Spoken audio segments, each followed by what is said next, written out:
Abans de fer la presentació dels materials amb Maria José i Juanvi, volia parlar una miqueta de lo que ha sigut fins ara els projectes Queda inaugurado este pantano i Paisatges de la Resistència. El meu nom és Lucila Aragó i estic en aquest projecte coordinant el treball entre Acció Ciutadana contra la Impunitat del Franquisme i tot l'equip que ha dut endavant aquest projecte.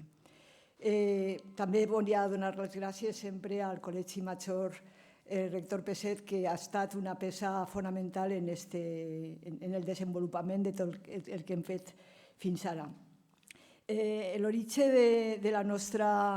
dels dos projectes va ser, en principi crec que la curiositat que varen tindre uns companys quan s'assabentaren que al País Valencià havia hagut treballs forçats, havia hagut un destacament penal en Benaixeve i, sin embargo, apenas tenien informació de què havia passat. Es començaren aquesta preocupació des del punt de vista de tratar de localitzar quines eren les persones que havien estat en aquest destacament i tratar d'aclarir-nos respecte a aquest aspecte de la repressió franquista que havia estat poc abordat fins ara. Partiren d'un llistat molt xicotet de 200-300 persones, no arribava a 200 i pico, i a poc hem anat fent un treball d'arxiu que fins ara podem dir que és satisfactori perquè en aquest moment tenim ja un llistat complet de 910 o 12 noms i cognoms i en prou informació de cada una d'aquestes persones, en la qual cosa hem aconseguit el primer objectiu que teníem, que era saber què persones havien estat en aquest destacament. L'origen del projecte era la investigació, però el projecte sempre ha tingut una vessant fonamentalment, a banda de la investigació, divulgativa. Pensaven que era molt important donar a conèixer aquesta informació que anaven recollint i dins de la divulgació ens semblava superimportant fer un treball dirigit als alumnes, sobretot dels instituts. Dotar-nos en la mesura de lo possible d'uns materials didàctics que ens permeteren fer arribar d'una manera adequada aquesta informació als centres. Hem comptat en tres elements fonamentals per a aquest treball. Per un costat, un equip humà que pense que ha estat a l'altura del treball, del que formen part els companys, tota la part didàctica l'ha coordinat Juan Salazar, hem comptat en Andrea Moreno, en Elena Trabajo, i molts més companys que estan per ací i que pot ser que me'ls deixi, però estan en la nòmina dels agraïments. Per una altra banda, hem comptat, com dia abans, en la col·laboració del Col·legi Major Rector Peset, que ha sigut més que una col·laboració, ha sigut una coorganització i ha sigut important, i també altres col·lectius com Carrer Volta, el Centre d'Estudis de la Serrania, l'Institut de Drets Humans de la Universitat de València. En el segon projecte s'ha sumat també el Departament d'Arqueologia de la Universitat de València i tot això ha fet que en realitat les capacitats s'hagin d'alguna manera multiplicat. I per una altra banda hem tingut una altra pata important en el treball que ha sigut el disseny de tots els materials de treball que ha estat a càrrec de Rosa Bou i de Quimi Furió, que formen l'equip Olimo Studio i que han fet uns materials realment importants. La vessant divulgadora que abans vos comentava es començà en el primer projecte en 2024 en una sèrie de xerrades, de conferències que van ser quasi totes així al Col·legi Major. Invitaren en la primera, en la inauguració, a l'alcalde de Benajever i a un regidor de Sant Isidro de Benajever, perquè ahí viu bona part de la gent que vivia en l'antic Benajever i era important la seva participació i la nostra complicitat en la gent de la serrania. Hem convidat també a gent que té experiències en temes de treballs forçats en altres puestos de l'estat espanyol, com el cas de los presos, de la construcció del canal de los presos en Sevilla, estigueren també parlant dels camps de concentració en Mirta Núñez i en els batallons de soldats treballadors com Marius Climent, i també sobretot a la vessant jurídica, tot el que representa vulneració de drets humans dintre del dret internacional, el que representa el treball forçat en aquest aspecte en Raquel Bañó. També parlarem del treball forçat en el Patronato de Protecció a la Mujer franquista, que estigui en vigor fins a l'any 85. L'altra pata de l'activitat divulgativa ha estat les visites guiades. Hem fet entre 2024 i 2025 3. La veritat és que en prou d'èxit. Presentaren també amb Maria José i Juanvi els materials didàctics de la primera part del projecte, que ens han permès en 2025 anar a tot aquest llistat d'instituts en la instal·lació expositiva, i també en molts llocs hem acompanyat aquesta exposició d'una xerrada en l'alumnat o bé una visita guiada entorn a la instal·lació expositiva. En 2026, en el que va de 2026, hem anat a aquests centres i tenim programades activitats, com vegeu, fins al mes d'octubre. És a dir, que pense que està prou interessant haver anat a vora 20 instituts i centres culturals en els materials didàctics. No sé, no he calculat, però crec que diversos milers d'alumnes han vist en major o menor atenció aquesta exposició. El projecte que queda inaugurado este pantano i la investigació i el treball en els presos del destacament penal ens acostaren a la presència dels maquis a la serrania, perquè el destacament penitenciari se desmantela en 1944, coincidint amb l'entrada per el Pirineu d'un intent d'invasió per part de soldats republicans, d'invasió de l'Espanya franquista, i en el 47 hi ha una repressió prou forta en tot el poblat de Benajever relacionada amb la persecució de la guerrilla antifranquista. Aleshores ens vam plantejar que, ja que tenien aquesta informació ahí, que estava molt vinculada a la presència dels presos, perquè molts presos que estigueren en el destacament penal de Benaixeve, quan van ser ficats en llibertat condicional, van ser en la pena afegida de destierro, en la qual cosa alguns d'ells se quedaren a treballar en el poblat de Benajever i alguns d'ells estigueren col·laborant en la guerrilla que hi havia al voltant.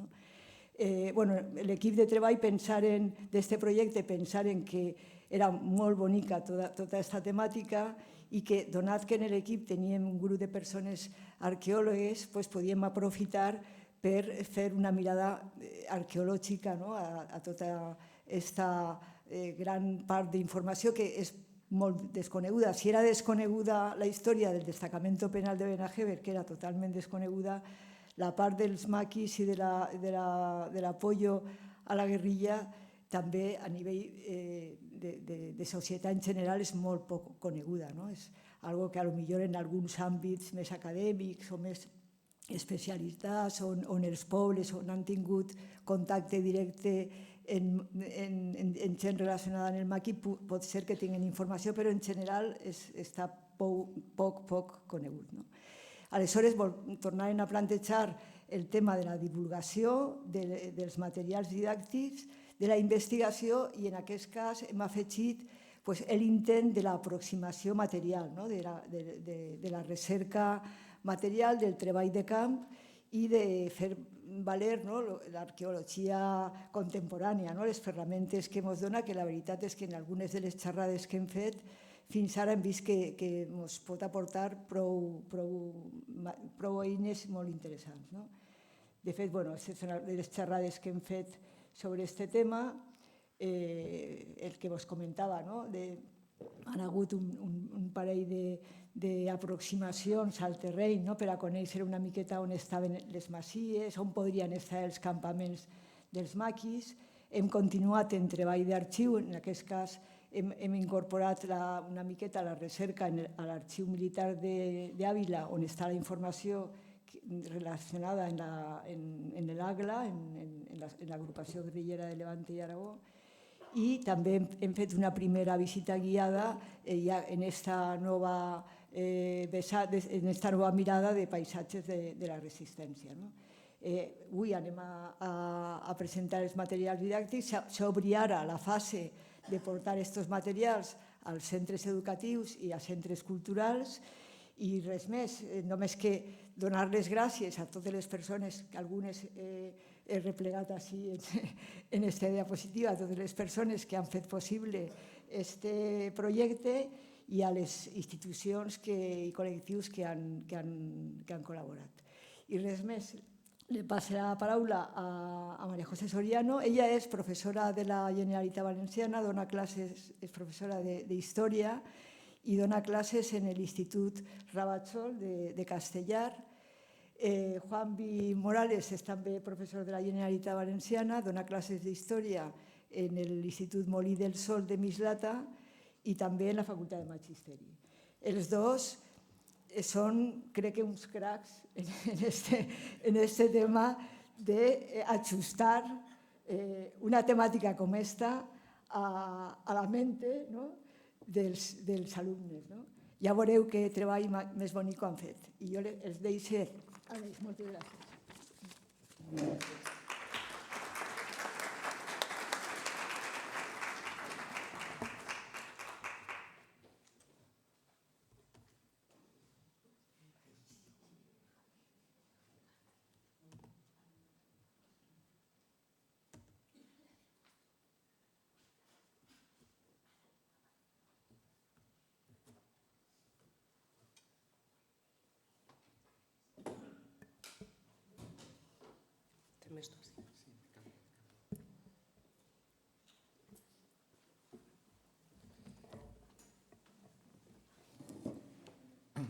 Bé, bona vesprada. Jo no soc María José és ella, evidentment. Jo el primer vull sumar-me als agraïments que ha fet Lucila i vull agrair-li a ella la coordinació, la gestió, la jefatura, jo no sé com dir el que fa ella, ho fa tot. I moltes gràcies. Ha sigut un plaer estar en contacte amb vosaltres i treballar amb vosaltres. Me sumo als agraïments a la resta del personal de l'equip, a tota la gent en la que hem treballat, a Juan, que està per ahí camuflat, hauria d'estar així, però sempre s'amaga. Està ahí, t'he vist. Tampoc me vaig enrotllar molt més.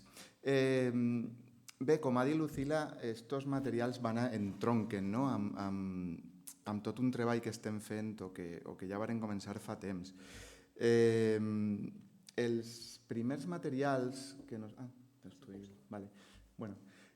nosaltres començarem inclús abans de Benajever amb uns materials que són estos que tenim ahí a la dreta, a la vostra esquerra, que és la memòria segrestada, nazis al País Valencià. Això va ser uns materials que van sorgir d'una idea que tampoc recordem molt bé en quin context se va forjar, però que sí que responia a una qüestió que es van plantejar, que era la necessitat de portar a les aules materials didàctics que ens permeteren treballar la qüestió de la dictadura, la qüestió del règim franquista, des d'un posicionament molt crític, inclús podríem dir militants, des d'un posicionament molt democràtic, progressista inclús, si s'atrevim a dir-lo.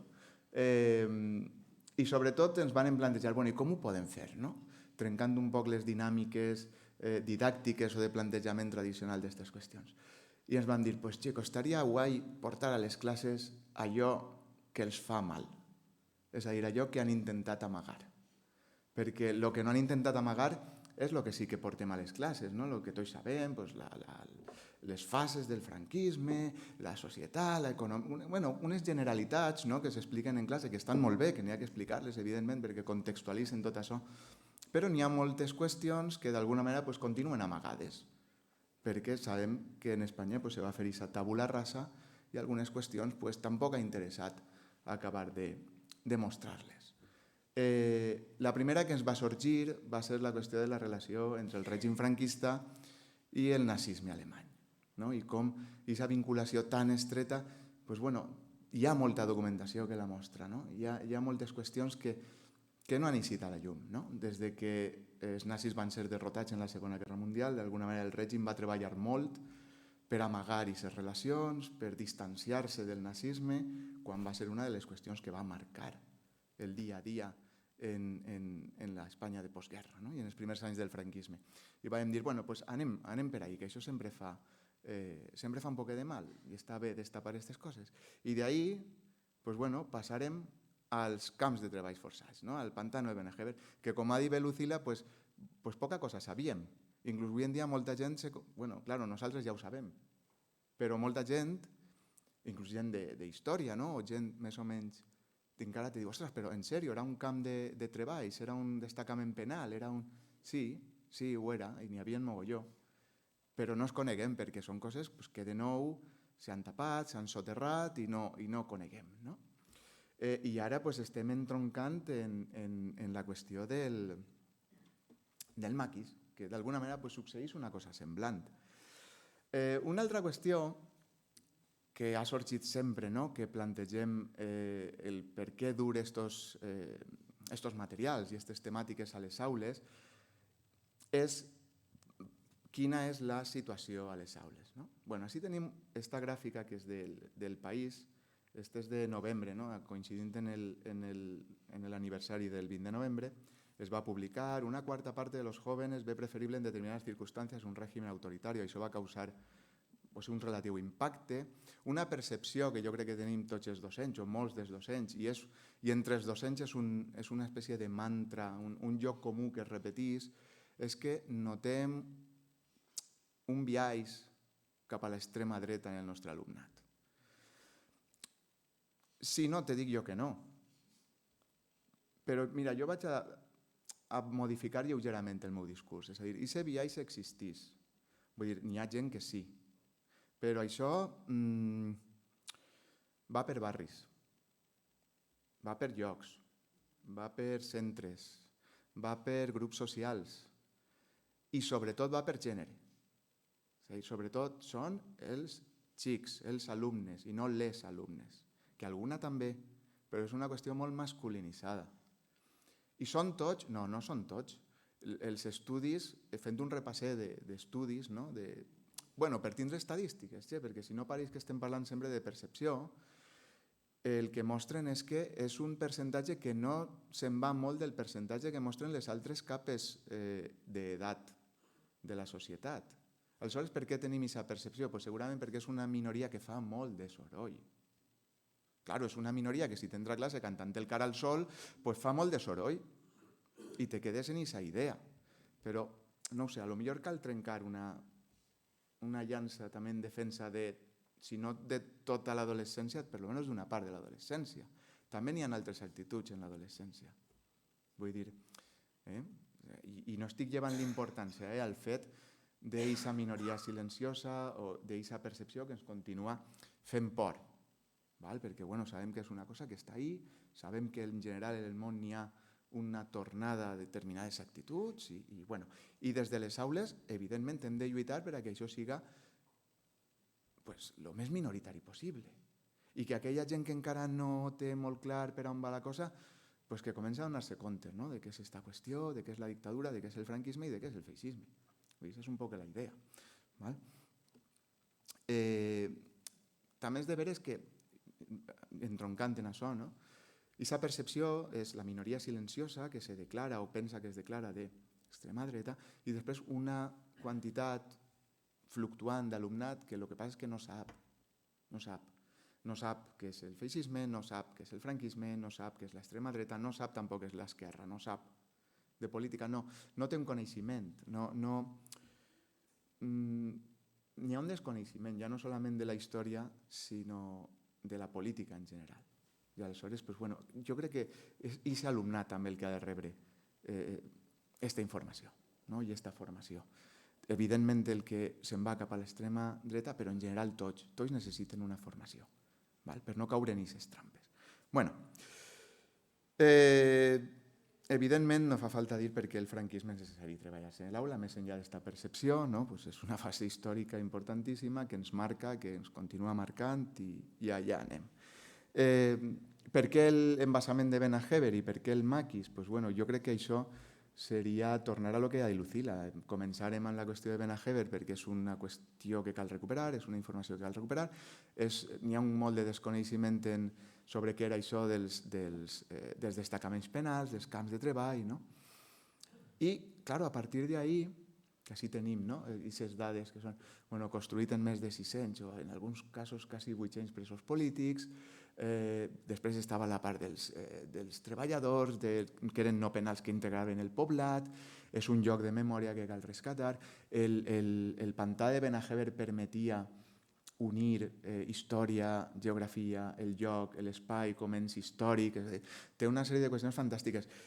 I ens va dur, així tenim, no? La imatge, no? El treball, per exemple, en la fotografia, la recuperació de les imatges, també era un treball que estava d'alguna manera per fer. L'espai, no? L'espai com a lloc de memòria. Això és una cosa que se'ns ha quedat, també. No? Inclús des dels nazis, quan varen veure, per exemple, l'Albatera, i Benaheber, i ara la qüestió del maquis, com ara després veurem. Sí, la veritat que treballar el territori també és algo que vertebrava aquests treballs, no? Sí. Unir el territori valencià, però també que l'alumnat poguera ancorar-se en un espai. I això és de veres que sempre hem intentat treballar-ho i en este que vos anem a presentar ara jo crec que ja de manera molt més present. Sí, els peus a terra, no? Sempre d'alguna manera el que volíem. Claro, això, i ja ho ha comentat Lucila, ens porta directament... Jo no sé si això s'escolta... S'escolta bé? Sí? Val. Ens porta... Bueno, pues així tenim, no? A Florian García, el Grande, ens porta el maquis. L'embassament de Benaheber i el maquis, el territori de la serrania, estan completament lligats, no? El sector 11 de l'Agla, les seues activitats... Bueno, pues i ja vaig dir, no, la idea, quan estàvem treballant inclús en el pantà de Benaheber i realment abans de seguir amb aquest projecte vam dir, els maquis mereixen algo, mereixen un spin-off en aquesta sèrie, no? Mereixen un spin-off. I va començar d'alguna manera incorporant, no, a El Grande i a Remedios, no solament al Grande sinó a Remedios, perquè també no solament eren homes, vull dir, també és una qüestió de dones, no, el maquis. I bueno, pues hem tingut l'oportunitat de seguir treballant amb el maquis. No? Per què el maquis? Per què Benaheber? No? Però per què el maquis? Home, pues perquè en el discurs oficial, ja ho hem dit, el maquis ha desaparegut. El maquis, si parlem què coneix la gent del maquis, o bé no coneix res, o bé l'ha escoltat però no té molt clar això de maquis, què vol dir, o dona por, perquè, clar, els maquis són terroristes, són bandoleros. No? Va ser en el 47, quan van dir, no l'anomeneu guerrilla, anomeneu-los bandoleros, que donen por, que siguen el monstre d'esta pel·lícula. Bueno, i a classe t'arriba un discurs tècnic del maquis com a oposició al primer franquisme, però ja està, se queda com un ens molt abstracte. Nosaltres el que ens hem plantejat és passar el maquis d'un silenci o d'un element que fa por o d'uns bandoleros terribles a lo que és el maquis. Hem de canviar el paradigma. El maquis és la resistència antifranquista i el maquis és violent, home, clar. És que Espanya està en guerra fins al 48, de facte. No van a ser violents, clar. Com va funcionar sin una guerrilla? El maquis eren persones, no era un ens abstracte que s'anomenava maquis i anava per ahí fent por. Són persones, tenen noms, està Florian, està Remedios i tants altres. I tants altres que s'estan recuperant, que s'estan documentant, que estem recuperant els seus noms, les seues cares, el seu treball, la seva vida. I això n'hi havia que dur-lo a classe, perquè un dels objectius o una de les formes de treball de la història a l'aula també és l'empatia. És a dir, l'objecte d'estudi humà, l'alumnat, tots, no? Però l'alumnat ha d'empatitzar amb ell.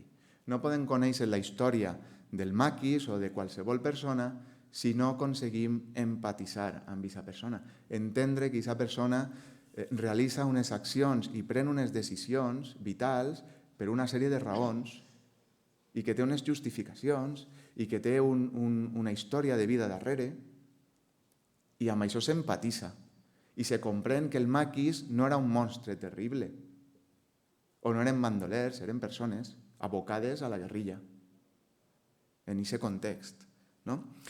El maquis és víctima de la repressió, el maquis és violent, clar, però el maquis és víctima de la repressió i una repressió en extrem violenta, com ara veurem, una repressió absolutament inhumana i organitzada per un estat, no per defensar uns ideals democràtics, com poguera ser el maquis, sinó per un estat organitzat que volia acabar amb qualsevol tipus d'oposició, seria guai això, volia acabar amb qualsevol oposició de la forma que fora. La circular esta que fa el director de la Guàrdia Civil, hasta su completo exterminio. Vull dir, està clar. És a dir, no es tracta, no, anem a dir-los que no, no, hasta su completo exterminio. O la entrevista que li fan a Franco, ja en l'any 36, Jay Alley, l'americà, que li diu, però vostè què és el que vol? No, jo vull, al precio que sea, acabar amb tota l'oposició que tenim. Però va vostè a matar a media Espanya, al precio que sea. O els militars, esos de fa uns anys, que diuen hay que fusilar a media Espanya. Vull dir que estem parlant del 36 i estem parlant del 2020 també. Aleshores, aquests maquis, víctimes d'una repressió brutal, persones, una resistència, al final nosaltres diem, entre nosaltres, però crec que així també ho podem dir entre nosaltres, és que nosaltres necessitem herois també, necessitem noms, cares, persones que reflecteixen una forma de resistència. El feixisme i el franquisme ha tingut els seus herois i les seues cares i els seus noms i les seues imatges i les seues icones, i la resistència no. Ha tingut alguna, però el maquis no coneguem. Ho necessitem d'alguna manera també, n'hi ha que equilibrar. No es tracta de personalitzar a la resistència, però, escolta, és que n'hi ha persones darrere de tot això. Aquest era també un dels objectius d'aquest material. Bé, des d'un punt de vista més pedagògic, nosaltres el que ens plantegem així és, amb aquests objectius, formar una ciutadania crítica, un alumnat capaç de ser crític amb el sistema, d'entendre on viu, d'entendre la seva història, de comprendre aquesta història a través de l'anàlisi de les fonts històriques, no d'un discurs dogmàtic, sinó del treball amb fonts històriques. Això és una cosa que hem fet des del principi. Per què? Perquè entenem que ajuden a la reflexió històrica i a composar el teu propi coneixement, però des de la ciència històrica, no des de les fake news, al contrari. Hem de lluitar contra les notícies falses, contra els bulos, al final la identificació del maquis com a bandolers és un bulo, és un fake news, és un constructe del règim. Tot això n'hi ha que desmuntar-lo i hem d'ensenyar a l'alumnat a desmuntar això. Buscar l'eina, buscar la font primària que diu això. És a dir, no oferir-los nosaltres tant una explicació directa com que ells la troben en la font primària i siguin ells que puguen construir aquest discurs. Sempre parlant d'alumnat de quart de l'ESO, primer de batxillerat, segon de batxillerat, però que, com deia Juanvi, necessiten aquesta estructura i a l'enfrontar-se a la font històrica i fer-los les preguntes, que és quan ix també les seues pròpies conclusions, si juguem una mica en els materials en això. Sí. Així juguem molt en les fonts primàries per aquesta construcció i, a més, des del principi, ja des dels materials dels nazis, i hem seguit amb la mateixa idea, les fonts primàries que intentem triar o bé són testimonis directes, perquè són necessaris per aquest treball d'empatia i per aquest acostament. Són molt colpidors. I també busquem fonts dels propis victimaris, dels propis botxins, del propi règim, perquè d'aquesta manera ningú ens pot acusar de que allò que estem dient és mentira o és cosa de rojos. perquè el propi règim, no fa falta, no s'amaguen, són èpoques en les que encara no s'amaguen, ja s'amagaran, però per ara no s'amaguen i parlen d'exterminio. Claríssimament. Aleshores, doncs ja està, doncs és que ho diguen ells, si no s'estem inventant res, si és que parlen d'exterminio són ells, si és que parlen de tortures són ells, si és que parlen de violacions són ells, vull dir, per què anem a buscar altres fonts? Que ho diguen ells, si ho han dit. No? Sempre enfoquem les fonts normalment en això, en testimonis directes per l'empatia o en testimonis o en fonts que provenen del propi règim, perquè d'aquesta manera és ben patent qui és el victimari. Ahí. Val? Volem aconseguir en l'alumnat aleshores aquesta empatia, aquesta capacitat crítica, aquesta construcció del coneixement a través de fonts diverses, fonts primàries, a través de fonts geogràfiques, fonts secundàries, no? Hem incorporat també eixos cronològics, hem incorporat infografies, la mar de xules, que Cumi i Rosa sempre ho arreglen tot, quan pareix impossible.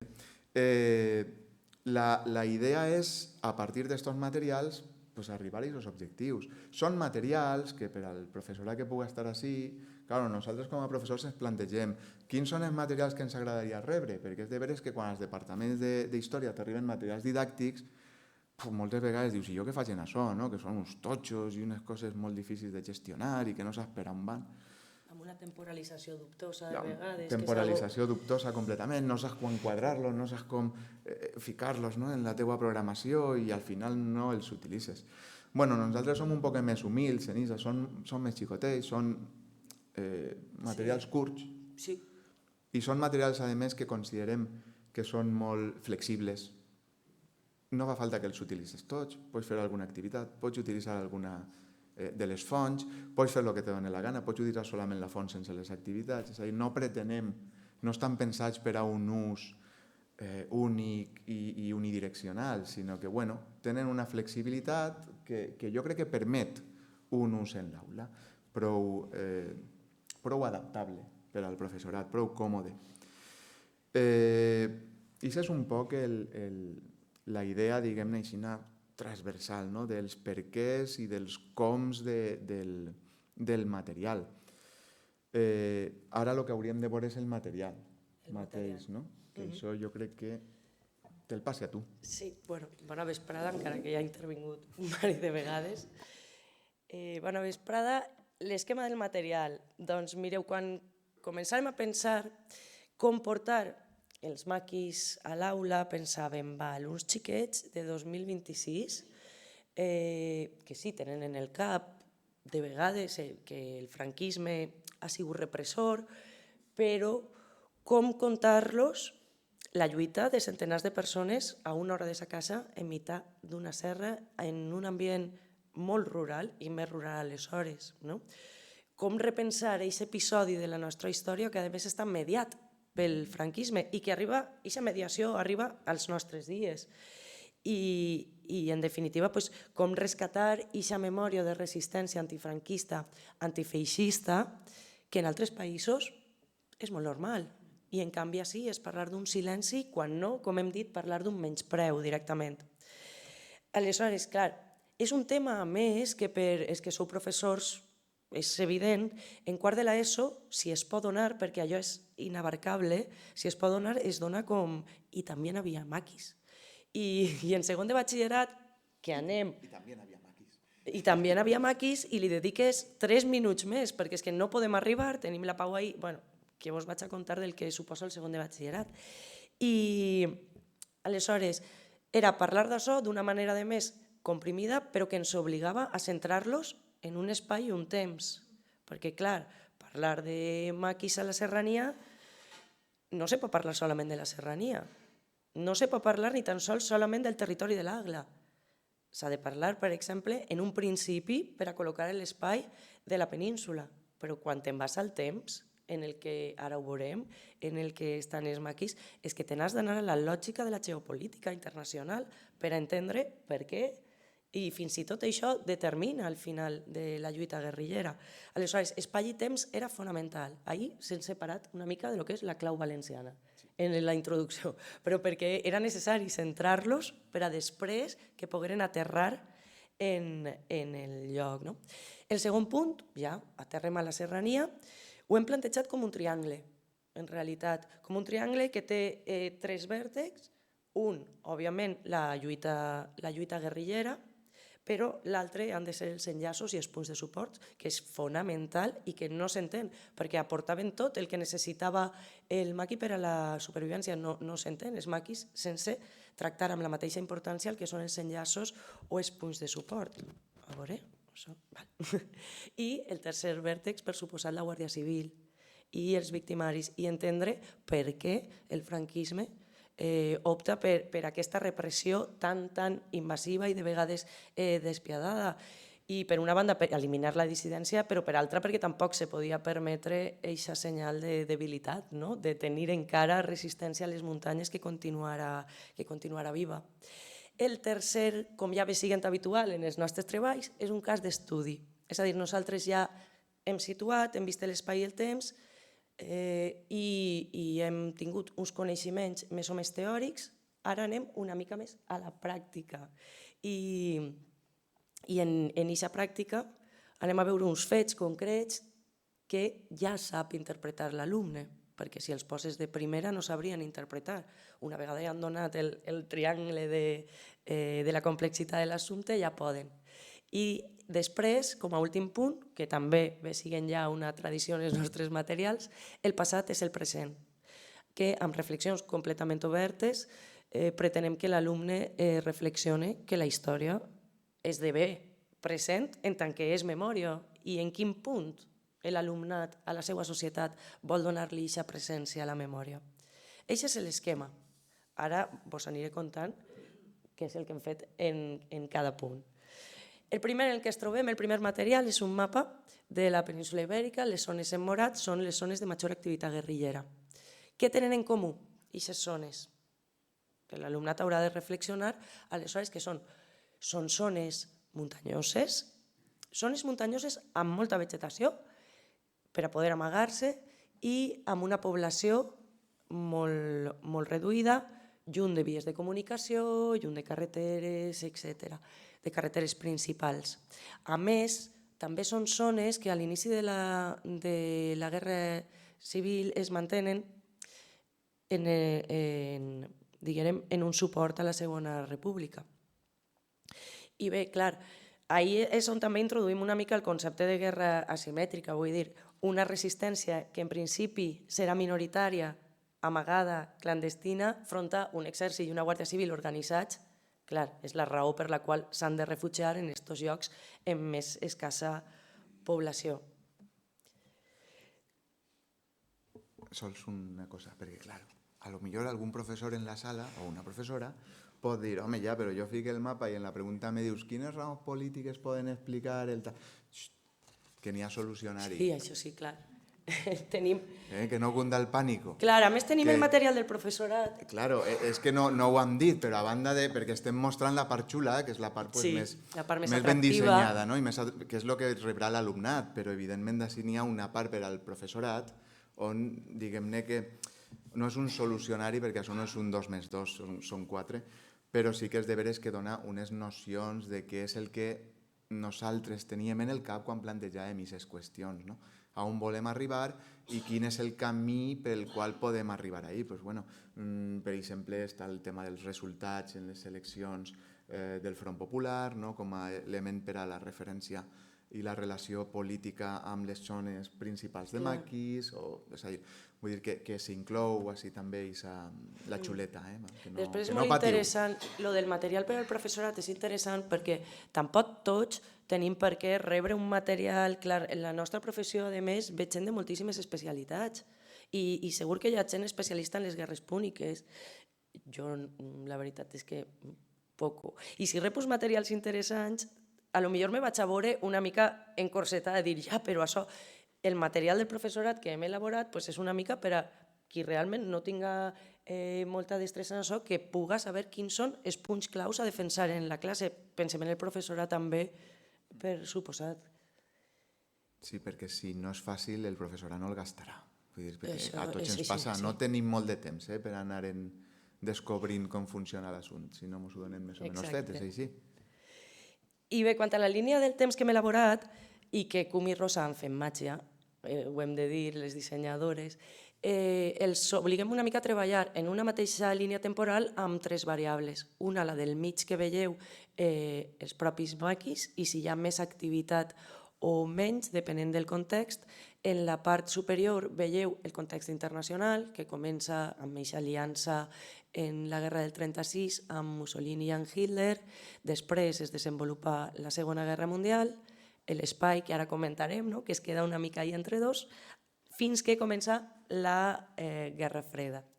I després baix el que teniu és totes les accions legislatives per a eliminar la dissidència del franquisme.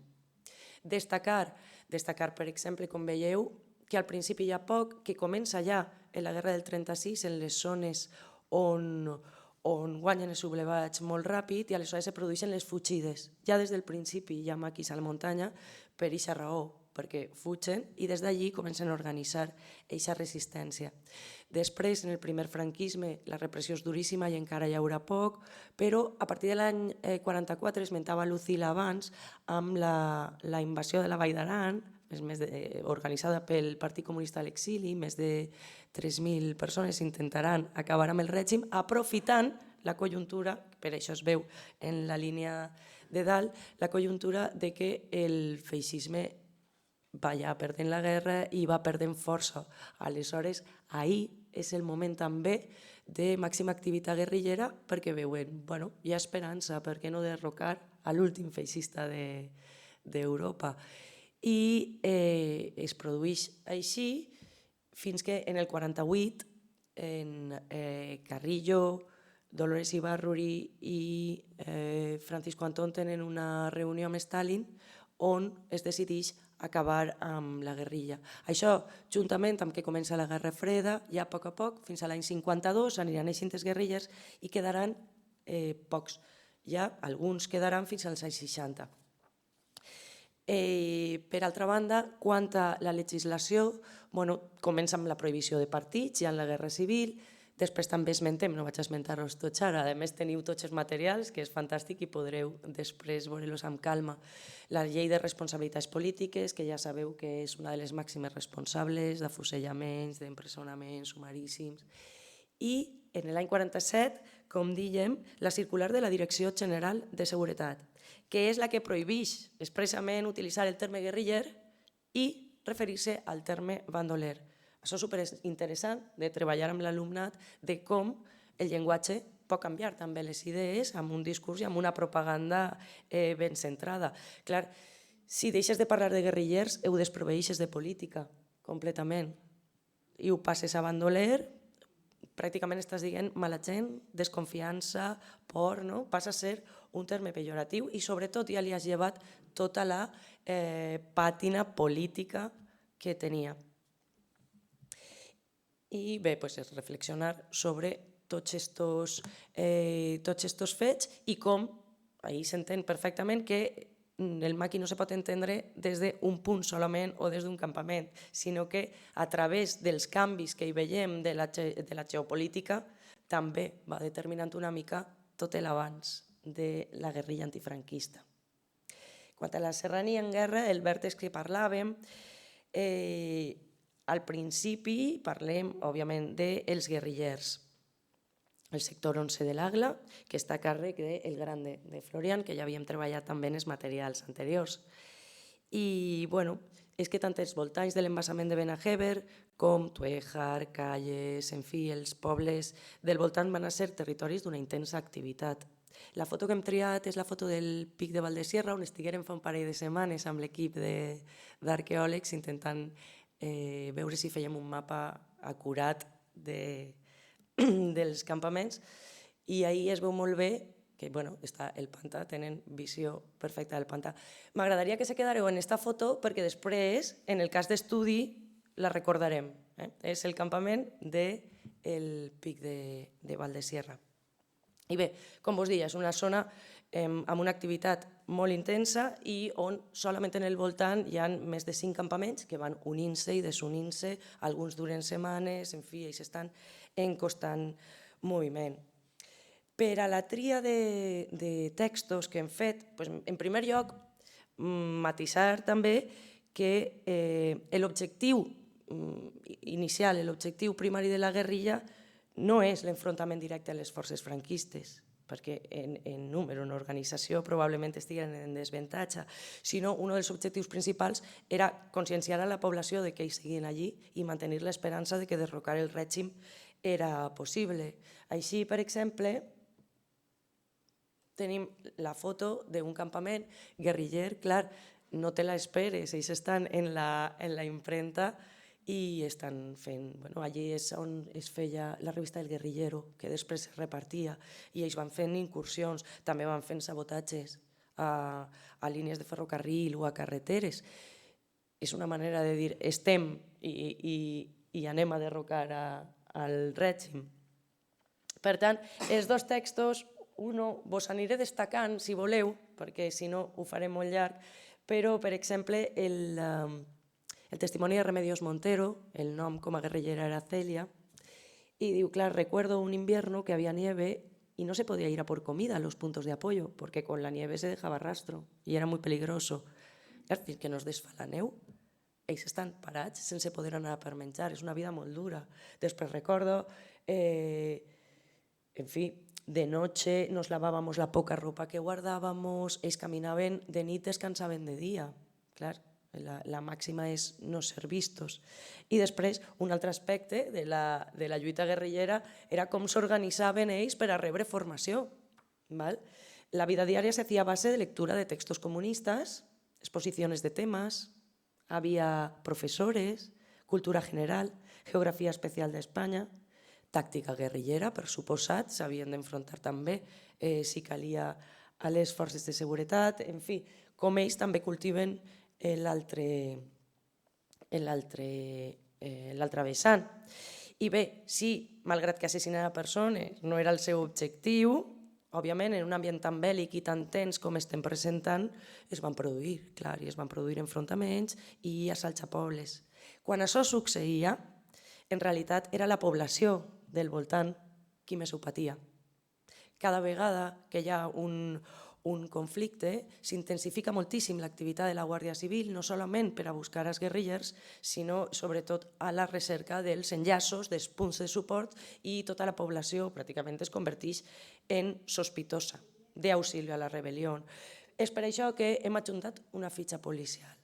I una fitxa policial, en aquest cas de Miguel Crespo, de Benajever, per a que l'alumnat també, a través de la fitxa, no solament li posem nom a aquestes persones que van patir la repressió, sinó que també podem veure què els interessa. Què li interessa a la Guàrdia Civil de tot això, de quina informació, perquè d'ahir s'extraurà, clar, tota la informació que necessiten, per exemple, la descripció, les dades de situació, quan és detinguda per la Guàrdia Civil, etc. El pare i la mare, per suposat, i després quins càrrecs. Ho tenim transcrit baix, perquè si no, de vegades la lectura no es fàcil. Efectuó compras de víveres, alpargatas y otros objetos con destino a bandoleros. El delicte és auxilio a los bandoleros. De nou el llenguatge el podem reaprofitar. Y antecedentes anteriores al hecho de buena conducta y moralidad, pero de ideas izquierdistas. I ja quedes en el catàleg completament catalogada d'idees izquierdistes. Cuidao, perquè anem a controlar-te constantment. I també, perdoneu, el testimoni de lo dur que era ser un masover, per exemple, i estar en aquesta zona de guerrilla, perquè te trobaves moltes vegades entre dos focs. Si ajudaves als guerrillers, la Guàrdia Civil anava darrere, però si no volies col·laborar i col·laboraves amb la Guàrdia Civil, te trobaves amb els guerrillers. Aleshores, aquest patiment també d'aquest triangle que acaba creant situacions realment complexes. I el tercer punt, que seria el de la Guàrdia Civil, ahir hem trobat 4 testimonis que venen a explicar lo dura i lo despiadada que pot arribar a ser la repressió i com de pensada i sistematitzada estava. Aquest text feia referència a Juan Viabans. A los enemigos en el campo hay que hacerles la guerra sin cuartel hasta lograr su exterminio, hasta el exterminio total. O, per exemple, després Tomás Cosías també... Sí, la innovación más decisiva en la organización de esta lucha contra los guerrilleros fue el sistema de contrapartidas. Había que tratar de batirlos con armas iguales, con procedimientos y técnica análogos a los suyos, es decir, con sus propias armas y en el mismo terreno. Bueno, ho diuen ells, és el que hem dit, no? Si és que val la pena buscar les fonts dels perpetradors, si no fa falta inventar-se res, està clar. Efectivament. Estes, per exemple, també. Todos los moradores de las masías nos llevaban las llaves al cuartel, al destacamento nuestro por la tarde, para que los maquis no pudieran entrar por la noche. En los caseríos, si algún masovero no entregaba la llave, se le multaba o se le castigaba. Antes se daban palizas de muerte. Se le hacía ir al cuarterillo i allí se le pegava. Estem parlant de població civil que es veu completament atrapada. I després, per exemple, clar, l'últim testimoni és molt colpidor també, vos llisc el final. Diu un maqui a qui han agafat: no tiréis, que me entrego. Una o dos veces le oí decirlo, digo el testimoni de la Guardia Civil. 3 no llegó a decirlo porque inmediatamente, al verlo correr de frente a nosotros, se le batió. Clar, això és una persona que està rendint-se. I no hi ha pietat ninguna, ni hi ha garantia ninguna. I això és molt important també transmetre-ho a l'alumnat. I l'alumnat és capaç d'entendre-ho, perquè l'alumnat viu en garanties. Aleshores, quan vas desproveint-lo d'aixes garanties, també va entrant a poder entendre la situació del moment. I després arribem al cas d'estudi, que... Que a tu m'agrada. A mi m'agrada molt el cas d'estudi. Bé, que el primer que pensàrem era que calia treballar en el mapa. Ens donàvem compte que a través dels esdeveniments que preteníem mostrar a l'alumnat, tot passava en un radi de 6 quilòmetres. I anava la història, ara la veureu, anava relliscant entre un punt i l'altre, entre un punt i l'altre. De manera que, a l'acabar la història, tu tens molt clar l'espai. No solament l'espai, ara ho veureu, també els noms. Per tant, d'un relat que podia haver sigut completament despersonalitzat, traguem noms, cognoms, massos, poblats, cementiris, campaments maquis, i que estan, i que d'alguna manera se poden visitar. I qui sap si se convertiran en un lloc de memòria en un futur i se podran visitar, a més, amb tota la informació. Així és que, com ho hem plantejat? Amb 11 escenes. Són uns fets, els fets de març del 47, que ocorren en 11 escenes i que ens obligaran a anar anant per el mapa. En realitat ho hem plantejat com si fos un cas... Un true crime. Un true crime. Eixa era la idea a petit comitè que nosaltres plantejàvem, un true crime. I de manera que ells van agafant píldores de data, dia, nit, i fets molt concrets. I personatges. I personatges. I ahí entra l'empatia. És que és important conèixer els personatges. Empatitzar no vol dir fer-se amics, sinó simplement comprendre-los, entendre que ahí n'hi ha una justificació i una motxilla i unes idees que justifiquen els fets d'alguna manera. Efectivament. O que ens expliquen aquests fets. L'activitat serà eixa, que a partir de la informació que es donem, que està com a píndoles, que ells puguen fer un reportatge responent a les 6 preguntes del periodisme i on entenguen les motivacions de cadascun dels personatges que va aparèixer, o les debilitats, o les pors. Pues si voleu anem allà. Jo he portat el làser perquè ara, igual en esta no, però després per a anar situant-vos. Així és que a veure si poguera... Es donem un paper i un boli i que facin l'activitat. Sí, més o menys sí, més o menys és com una pràctica, Sí. A veure, l'origen dels fets. Un control guerriller intercepta el cotxe del torero Pepe Dominguín, mos ho vaig contant, i allí mor un guàrdia civil i 2 guerrillers resulten ferits. Aleshores, això intensifica molt el que és el control de la Guàrdia Civil.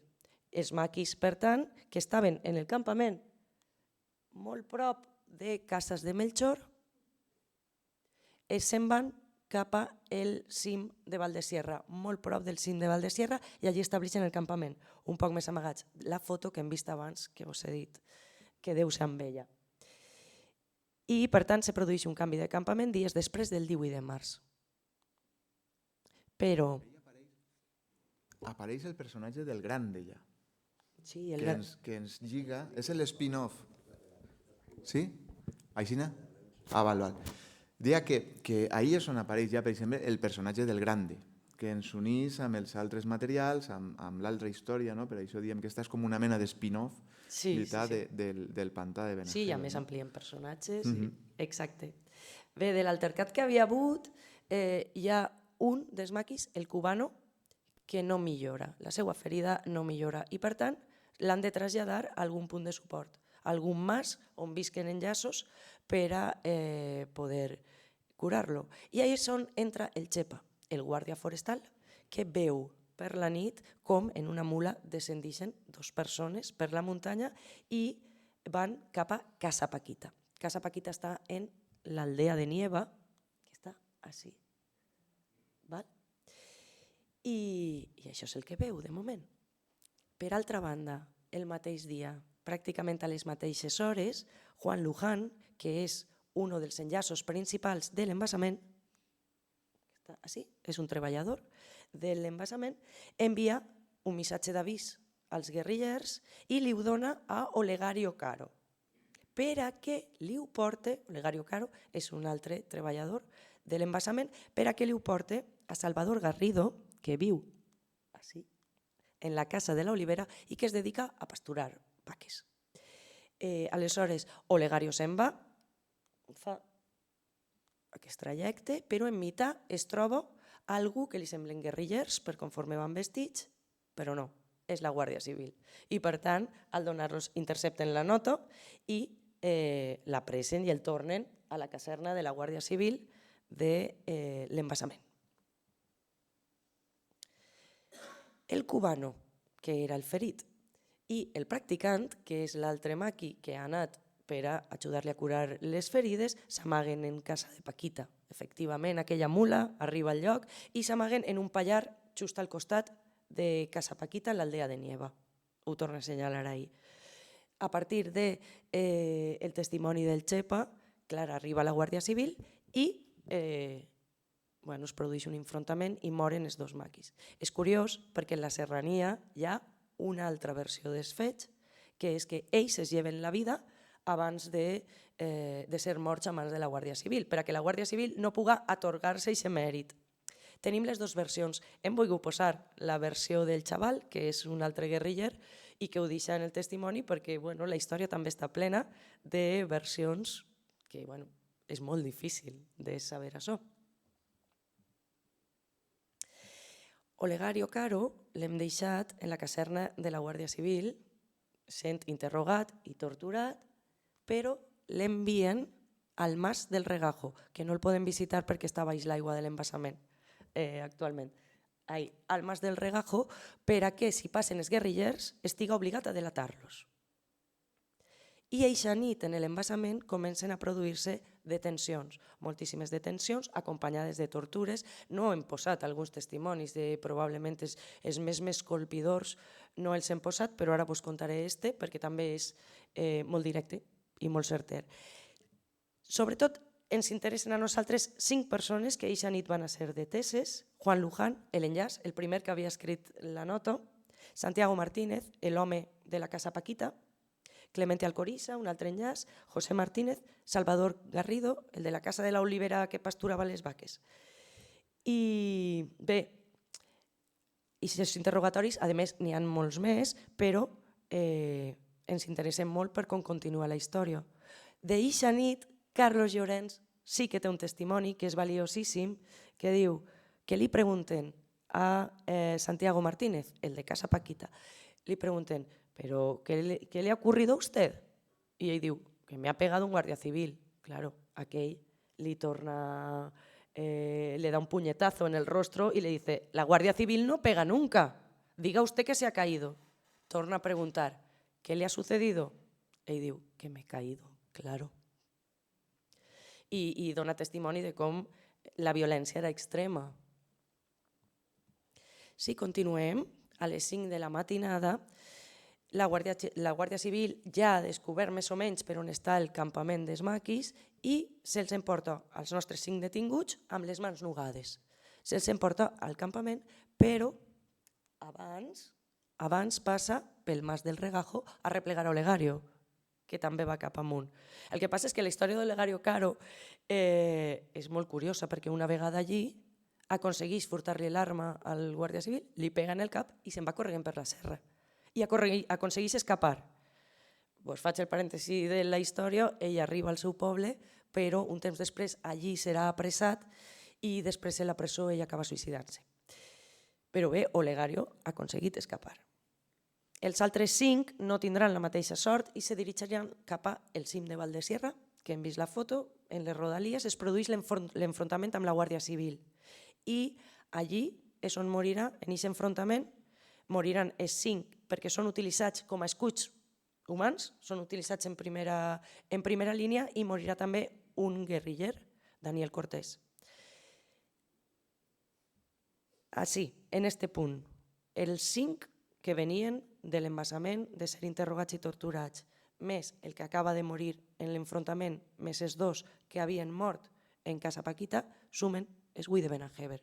Les 8 persones que estan soterrades en la fossa comuna i que en el 2010 va ser la primera fossa que científicament es va excavar en el País Valencià. Com a última escena tenim el que passa en els següents mesos, com un epíleg, diríem. I en els següents mesos hi ha desenes de detencions, centenars de detencions. Una d'elles, per exemple, és la filla de Clemente Arcoriza, un dels nostres 5, que, clar, en les seues memòries, en una entrevista que li fan, ho diu: a mi me cogieron, me pegaron, me castigaron, me metieron en la cárcel y después me vigilaron hasta el año que murió Franco. És a dir, estos successos de l'any 47 ens porten conseqüències durant ja tota la dictadura. Aleshores, és una manera de que l'alumnat, quan acaba aquesta trajectòria que vos acaba de contar, el mapa el té suficientment clar, arribem a l'últim punt, que és el cementeri de Benajever, clar, que és on encara podem trobar la placa commemorativa on estava la fossa comuna, amb tots els noms que després l'alumnat haurà de reconstruir. I ara, en realitat, si es llegiu, més o menys ja sabeu cadascun quin és el paper que té en la història. Aleshores, hem pogut relacionar aquest paisatge, que és un paisatge de muntanya sense més, ja l'hem pogut relacionar en un passat nostre veritablement violent amb uns personatges que tenen nom i cognoms i que tenen un compromís polític important i un paper importantíssim en la lluita antifranquista, i aleshores ells ja tenen tot un panorama i poden fer-se una idea del que va suposar no tant l'època com també el territori. S'uneixen les dues qüestions. I el passat és present. Vols rematar tu, Juanmi? Vale. Bueno, el passat és present, després de tot el que hem contat ja, és com una mena d'epíleg reflexiu, potser, que ja hem utilitzat també en altres materials, en el cas dels camps de concentració, i que des del punt de vista, diguem-ne, de la pràctica d'aula, hem tingut la sensació compartida, crec que això ho hem comentat a vegades, que funcionen molt bé, que l'alumnat es sorprèn d'aquestes coses. En aquest cas, tornem sobre esta qüestió, sobre la invisibilitat de la memòria. Si observeu en els materials, ens trobem 3 monuments. Trobem un commemoratiu de la resistència francesa, l'Altiplà de Clier. Trobem el monument commemoratiu de la resistència de Roma, on a més sistemàticament van els polítics italians a fer homenatge. Trobem en Croàcia un monument commemoratiu de la resistència. Bé, podríem ficar-ne molts més, no? Però què passa en la serrania? què passa en la serrania? Nosaltres hem tirat aquesta fotografia. Això és el que n'hi ha en la serrania. Clar. No n'hi ha res. Bueno, sí, està el monument aquell d'en Cuenca, no? Sí, Santa Cruz de Moya. Però, clar, és un monument fet, diguem-ne, per les pròpies víctimes. No n'hi ha un element estatal o governamental. I sobretot no n'hi ha espais no n'hi ha un de memòria espai, no és igual que estos que estem veient ací, on fins i tot en Itàlia i en altres llocs van sistemàticament els polítics, els governs, a rendir homenatge. perquè al final és una qüestió democràtica. Sí. No, això és el que tenim a la serrania, és a dir, res de res. Res de res.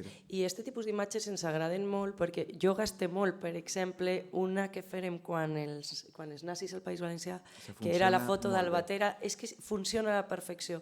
Tu has dit, però sabíeu que hi ha camps de concentració en el franquisme? I diuen, sí, voleu que vos ensenyi una foto? I clar, tu estàs ensenyant Mahaus i els ensenyes la foto d'Albatera, que no hi ha res, i és supercolpidor per a ells. I de sobte dius, però que ahí no n'hi ha res, que això és un camp.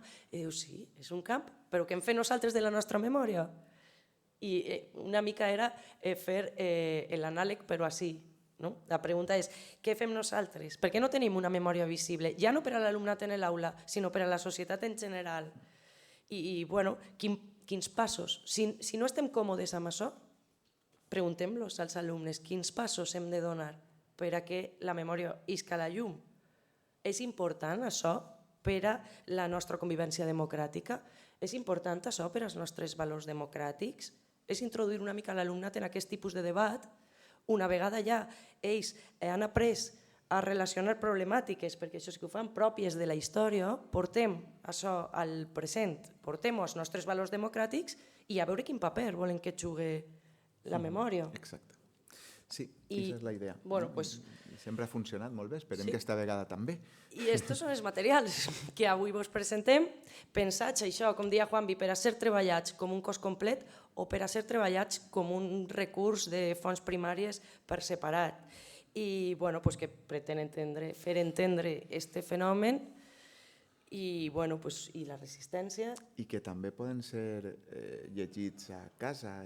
Efectivament. No fa falta ser professor o professora per a... També pensem, quan treballem els materials, també pensem en això, que en l'aula funcionen, i això és l'objectiu prioritari, però després, per què no? Si són divulgatius, sí, el sofà de casa és una bona guia, també, per a trobar-te fonts primàries. Per a després anar a la serrania. I veure-la en uns altres ulls. Efectivament. Com passava en Benajever. I buscaron esta casa de Campo de Menchor, i buscaron esta casa Paquita, que queda menys encara, és que casa Paquita queden els fonaments. Però poder rescatar tota aquesta memòria que una vegada més ha estat segrestada, nosaltres, aquest és el nostre intent de visibilitzar-ho i que esperem que vos hagi sigut i que vos siga molt útil. Moltes gràcies.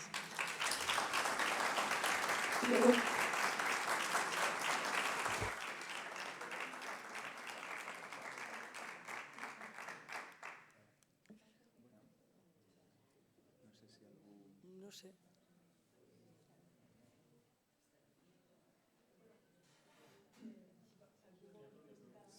Sí, clar. Sí, podem obrir un torn de preguntes si algú vol qualsevol cosa, clar. Si sabem respondre o no ja és una altra cosa, però se ho inventem. Com tot, se ho inventem i ja està. Hola, moltes gràcies. He quedat impressionat del treball que heu fet, és fantàstic. Gràcies. De fet, ja havia vist el treball del Pantano de Benajever. Aquest és un altre diferent, entenc, no? Sí. Val. Jo treballo en classe en la mateixa perspectiva que vosaltres. Avui precisament estava parlant-los aprofitant el còmic de Paco Roca, el tema de la memòria històrica i això.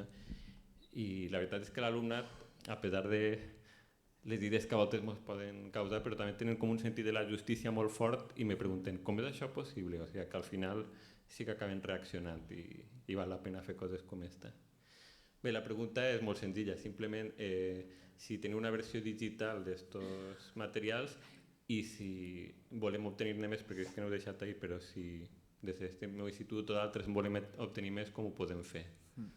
Igual la gestió logística... Sí, els materials estaran penjats en la web de la Plataforma Ciudadana contra la Impunitat del Franquisme.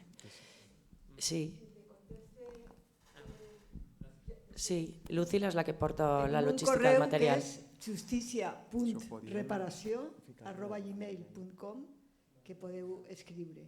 Hem parlat abans en la direcció del col·legi i hem quedat en ells que si alguna persona vol materials, que mos escriga i en el col·legi deixarem en un sobre les guies, les unitats didàctiques que mos facin falta. A més, com que hi haurà d'ací poc de temps una instal·lació expositiva que acompanya la unitat didàctica. També podeu escriure per a ficar-vos en la llista per aportar la instal·lació al vostre institut. Sí, sí. I- Bueno, no sé, sí. els materials els tens? Val, Sí, ho dic molt perquè bé. darrere està el contacte i la web i tot això. I estan estos materials i estan també els de Benajever. És de l'embassament de Benajever també. Allò era el que eren els disponibles. treballs forçats, com es vivia com a un pres en treballs forçats, la vida en el poblat, i el cas d'estudi d'allà ja era el grande, que eren els maquis, és a dir, posar en valor aquell, diguem, el territori estrictament de l'embassament.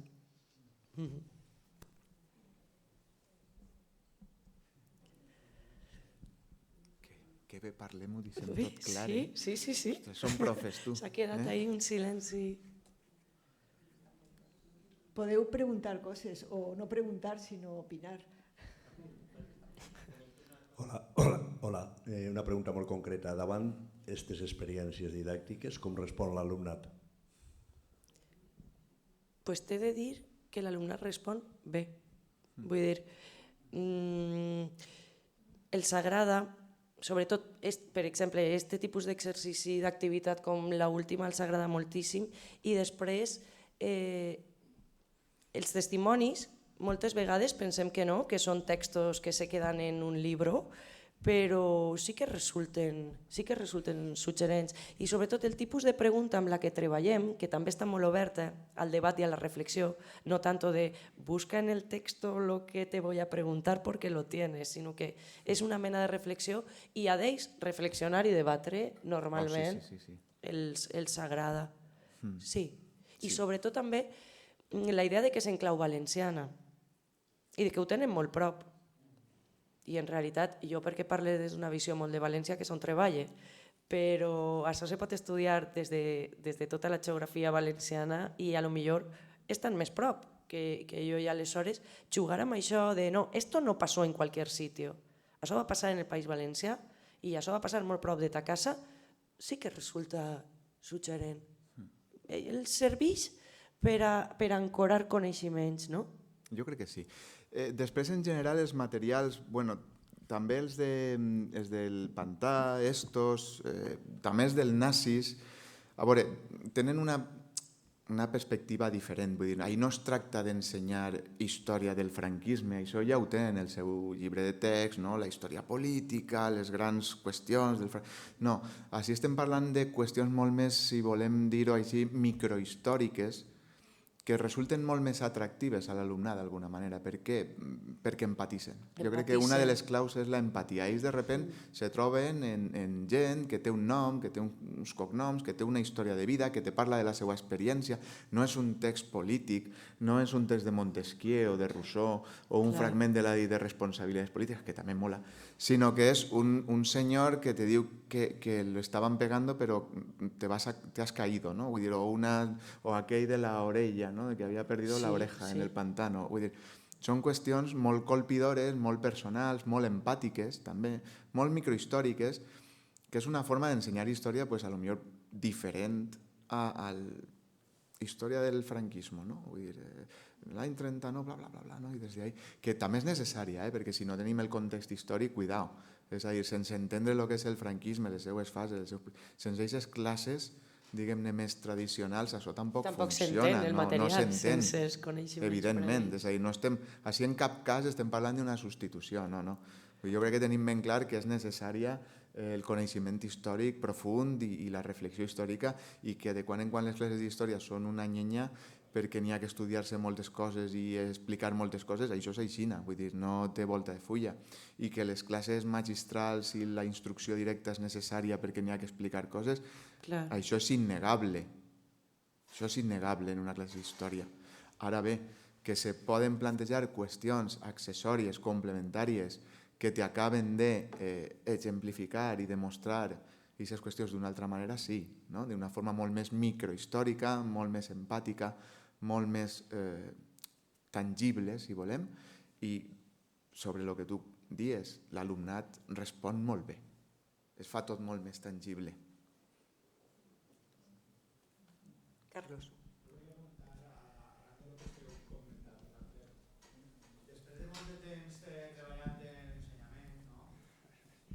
cada vegada me dono compte que el més important per als nostres alumnes crec que són els sentiments. Només poden guanyar, no aniré a gastar paraules bèl·liques, no aniré a dir la batalla, però ja ho he dit. Però l'única manera no només és, acabes de dir-lo, de transmetre la informació, cada vegada més, i està el debat de la intel·ligència artificial avui en dia damunt la taula, l'accés que tenen els nostres alumnes a qualsevol ferramenta d'intel·ligència artificial. Nosaltres mateixa, inclús els boomers, estem aprenent a gastar la intel·ligència artificial per a transmetre coneixements. Això està clar, que acabes de dir que és fonamental, però l'única manera de guanyar als nostres alumnes i a les famílies dels nostres alumnes, perquè els alumnes traslladen les emocions a casa. Hem parlat de coses en l'aula, papà, mamà, hem parlat en classe d'aquestes coses. I potser d'ahir ixen més coses, dels testimonis dels abuelos, que no han contat als fills, que ma mare no ho sabia i ma abuela m'ha contat una cosa que mai li havia contat a ma mare perquè dia que aquestes coses per aquell dolor. Crec que és de la manera que esteu plantejant, de l'empatia i del sentiment, i de posar noms, de cognoms, i d'ahir hem d'entrar en el món de les forces de Paterna, hem entrat en els camps de concentració, hem d'entrar en allò que a ells transmetisca això, una empatia i un sentiment i sentir-se en el lloc de les persones que patiren. I d'igual manera incidir també en el tardofranquisme, la transició, les tortures a la pròxima. És a dir, ahir, perquè és el que estàveu dient i tots diguem, els alumnes se pregunten, però com és possible? I este matí, com el company, un alumne m'ho ha dit, però esto és així? Què vols que te diga? I intentem recórrer a l'esforç primari, siguin material escolar dels anys 40, siguin anuncis publicitaris de l'època, siguin nodo, i clar, quan ahir entren, és de veres que no tots, Paco diu 4, però aquests 4, és a dir, poden arrossegar, sí, no, però no cal ser descreient, sinó al contrari, creure que tenim una tasca molt important en les aules i que és una missió, no vull així posar-me com un il·luminat ni res, no? Però crec que hem de compensar les xarxes socials i si Vito qui les pot, nosaltres també.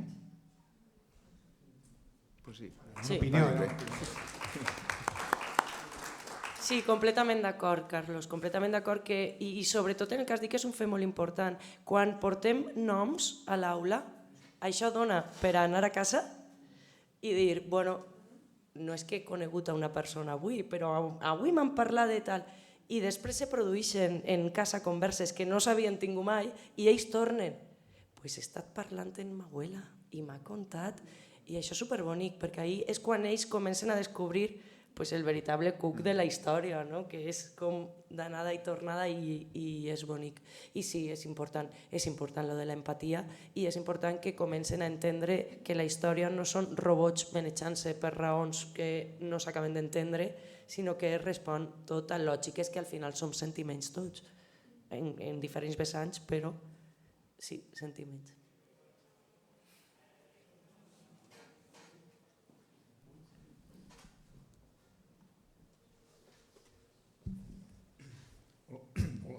Bona vesprada. He vist jo ahir que han eixit tres monuments a la memòria històrica, un en Croàcia, un en Itàlia i l'altre no me'n recordo. França. Així s'ha sol·licitat el fer un monument a la memòria històrica i si s'ha sol·licitat, què han respost? I aquí seria la pregunta. És una bona pregunta, no sé, És una bona Lucila, si pregunta. des de... Jo no la sabria contestar. No, la pregunta és, s'ha sol·licitat. S'ha sol·licitat. És una bona pregunta. Per poder fer un monument a la memòria històrica. Perquè si no s'ha sol·licitat, no el van a fer, sense la sol·licitud. Vamos, això és la primera, no? A veure, com a part del projecte, perquè recorde que ho plantejàvem, però potser no ho recordem, és tan complicat aquesta resposta que, per exemple, l'Ajuntament de Benajever sí que va intentar ficar una placa en el poblat on havien estat els presos treballadors i no, per la protesta d'una veïna, la placa recordant on estava el calabozo de la Guàrdia Civil per a mantenir els presos treballadors no se va poder ficar a la vista de la gent. Se va haver de ficar baix d'unes escales perquè molestava i pensaven que això podia... era lleig saber que ahir havia hagut un lloc de repressió. O sigui que sí que s'ha demanat en ocasions, nosaltres hem demanat també a la Confederació Hidrogràfica del Júcar que ens diga on està l'àguila que va tombar en el 2015 i no hem obtingut resposta. Que també és una cosa d'un tema de memòria. Sí que és veritat que se va canviar els anys que havia estat en construcció l'embassament de Benajever, que feia un fake, que tractarem en l'anterior material, perquè eliminava, que era un projecte començat durant la Segona República, i eliminava la part que havia tingut o sigui, sí que se va sol·licitar, però l'Ajuntament se va veure enfrontat amb veïns. Sí, el que passa és que en una escala que és impossible de trobar. Jo el que dic és que perquè se vagin les institucions sí. a nivell de govern autonòmic o estatal o nacional, que se vagin, fer la proposta, fer la sol·licitud Ara mateix perquè prenguem posició. tenim presentat un projecte continuïtat d'este en la Diputació per a fer una proposta de memòria en Benajever. Però estem a l'espera de si la Diputació diu que sí a donar econòmicament, sí, a la Diputació. La Diputació de València, Memòria Democràtica. Sí. Aprofite que m'he pujat a la taula per a afegir una altra cosa a lo que estava comentant Juan. No, jo no sé si s'ha demanat en algun puesto fer un monumento a la memòria. Sí que sé que hi ha una batalla o una lluita intensa per que es senyalen els llocs de memòria. I en aquest sentit, algunes coses s'han fet. En aquest sentit, algunes coses s'han fet, en alguns puestos sí que s'ha aconseguit que hi hagi algun tipus de senyalització, però vaig a ficar un exemple que és, des del meu punt de vista, molt clar. El Terrer de Paterna, el coneixeu, el lloc on van assassinar a 2.238 persones, és una vergonya pública increïble, increïble. A dia d'avui, 2026. Res més a dir. Mira, perdoneu. No, això de lo que dius del terrer, estava discutint l'altre dia jo perquè el que dius dels jocs de memòria, Paterna no és un joc de memòria. Així en València crec que únicament al Bàtera, en un inventari que n'hi ha del Ministeri de Jocs de Memòria, únicament al Bàtera està com a joc de memòria. Paterna no és un joc de memòria i és una vergonya que no sigui un joc de memòria. Estava discutint amb gent de grups de memorialístics perquè, clar, m'han dit, no, és que estem 28 anys lluitant per aquesta designació de joc de memòria únicament, no? I clar, diuen, no, l'Ajuntament de Paterna fica molts problemes, també sabeu que és terreny militar. I després, ara mateix el govern valencià està clar que no va fer aquest treball, però abans tampoc s'ha fet. Tampoc s'ha fet. I com dius, és una vergonya. Jo fa 2 o 3 setmanes vaig estar en Argelès. Argelès és un lloc de memòria declarat per la UNESCO. I n'hi ha un monument ahí. I estàvem explicant això, que és un lloc de memòria declarat per la UNESCO i que és un lloc de memòria que s'ha de respectar per tota la humanitat, per el dolor. I que Paterna no siga, doncs això és una vergonya, no? I clar, m'han dit, no, se pot fer al Ministeri una reclamació i una sol·licitud, però clar, o com a col·lectiu memorialista o com a societat civil, però clar, 28 anys i no està. L'Ajuntament de Paterna no està, l'Ajuntament de València no ho va fer, no ho han fet, i això, ja està, simplement això. Jo no tinc la resposta tampoc, com dius. Pot ser un fet que caracteritza la transició en el nostre país i com s'ha tractat desde lo público el franquisme, la memòria, la justícia i la reparació. Però bueno, com estem parlant de tantes coses, no? Igual en altre moment podem intentar aprofundir una miqueta més en els llocs de memòria. No? En tot cas, el nostre objectiu en estos projectes és que tot això puga arribar a reconèixer tota la zona de l'embassament de Benaixeve, on estaven els maquis, com un lloc de memòria, està ple de memòria. I aquesta activitat que duen endavant pot servir, donar-lo a conèixer i fer faena per a que se reconega això públicament.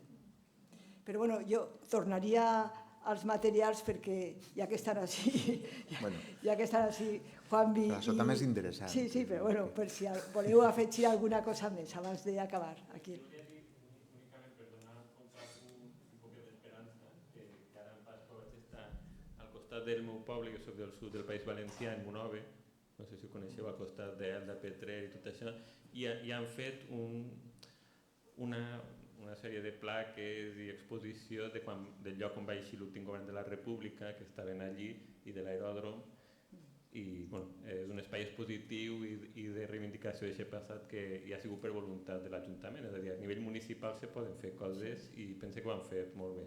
Aleshores, com fer un contrapunt de que si hi ha algunes cosetes se pot fer i que s'ha de fer més.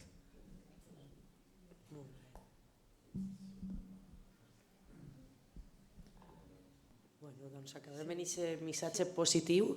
Exacte. I esperem que aquest tipus d'iniciatives, esta d'alguna manera també ho intenta ser una iniciativa que ajude a conscienciar simplement i que hi ha molt per fer en tema de memòria, però dins de l'aula i fora de l'aula i és l'intent. Moltíssimes gràcies pel vostre interès i la vostra atenció.